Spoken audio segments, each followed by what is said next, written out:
And welcome back to the channel.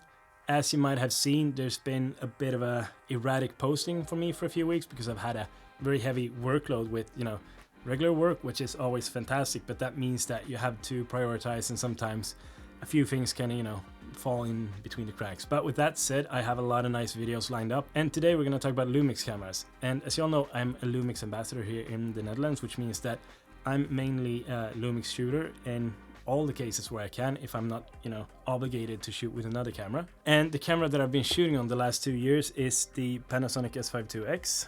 If we can get it in focus, there you go. Which is one of the best cameras that I've ever owned.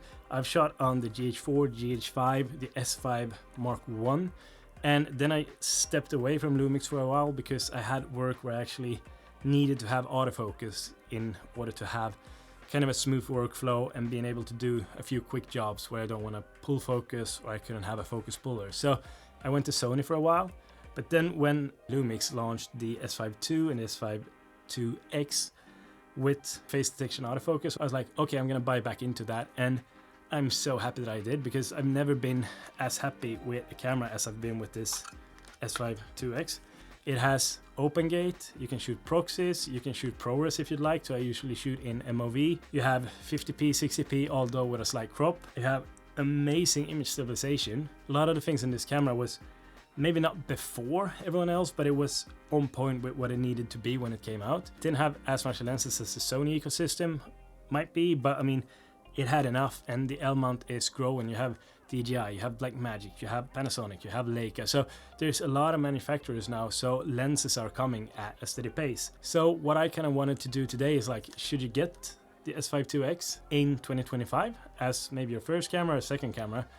I'm shooting at the Lumix S1 Mark II now. I upgraded a few days ago because I needed a few of the specs in that camera, and it was time for me to get a second camera that I could pair easy with the S5 IIX. And so far I'm super happy. I had one of the S1 Mark IIs before the embargo to make a video, and I'm still working on that video because I didn't have enough time with the camera, so now I have it and I can make a more in-depth review of it. So I'm super happy to get it. But should you get the S5 IIX in 2025, or should you go for the S1 Mark II? Well, first of all, I'd say it's a budget issue. The S1 Mark II, it's about 3,500 euros, and this S5 IIX you can get for under 2,000 euros. And if you look at places like MPB, which is sponsoring this video, and we're going to get into that a bit later, you can find it lower, under 2,000. So either the S5X2 or the S5, both of them work.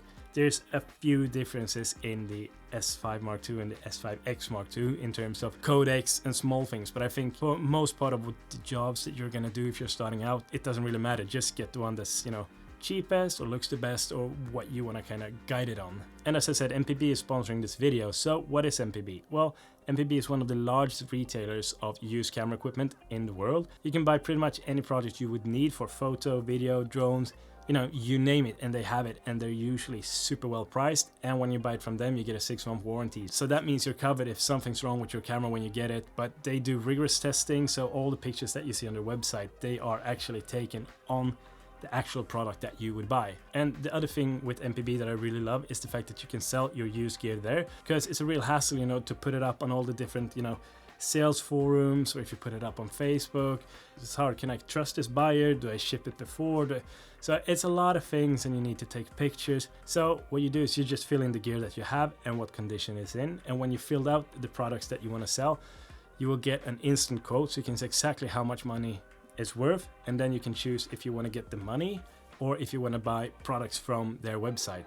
And here you will get a shipping label, so you can just pack everything up securely, send it to MPB, and they will take out the products and check, okay, is this in the condition that he said it was?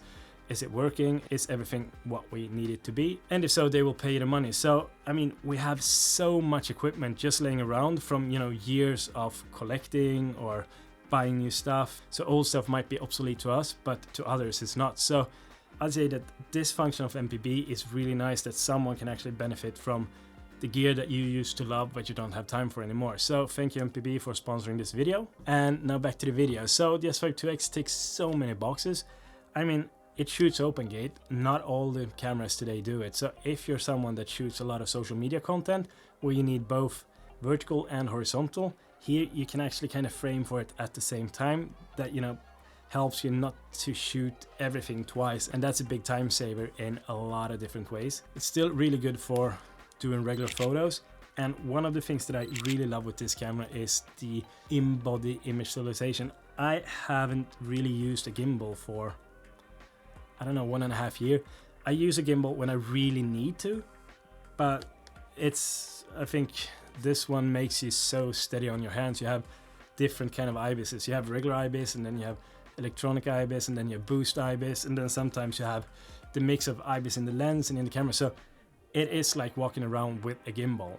Downsides with this camera, I haven't really found any downsides except for, you know, there's a crop on 50 and 60p.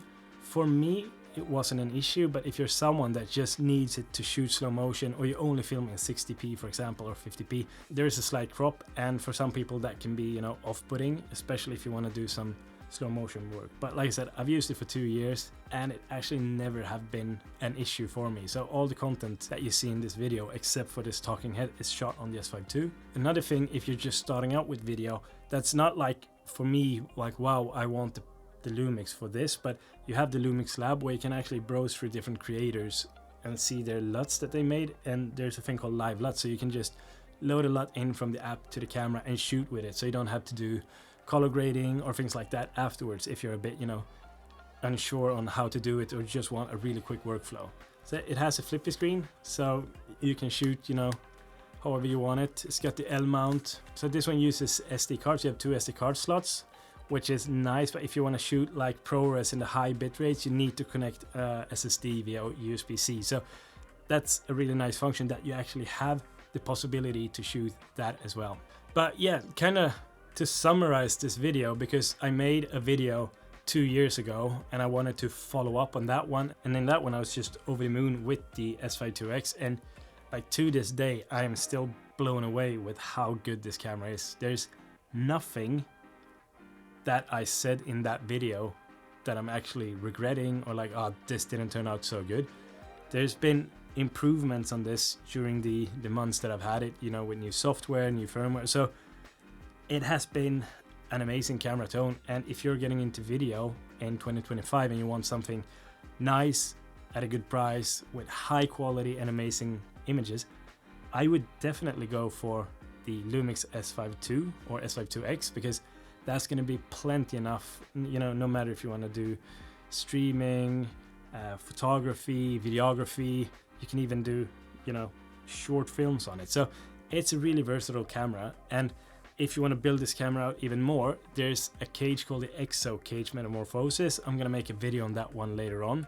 I've started it, and that's a few guys in Italy that built a mod for this to become proper box camera with D-taps, V-mounts, and all of those things. So that video is coming up as well fairly soon. I'm gonna see, because I think that this one actually has kind of the same body as the S1 Mark II, so might even be able to use the body with the S1 Mark II. That would be amazing. If you're looking for a camera, I would definitely recommend this. If having a crop on slow motion is a deal breaker, I'd say that's the only reason I wouldn't choose this if I was you. Otherwise, you know, go nuts. It's an amazing camera. Thank you guys for watching, and I'll see you in the next one. Bye.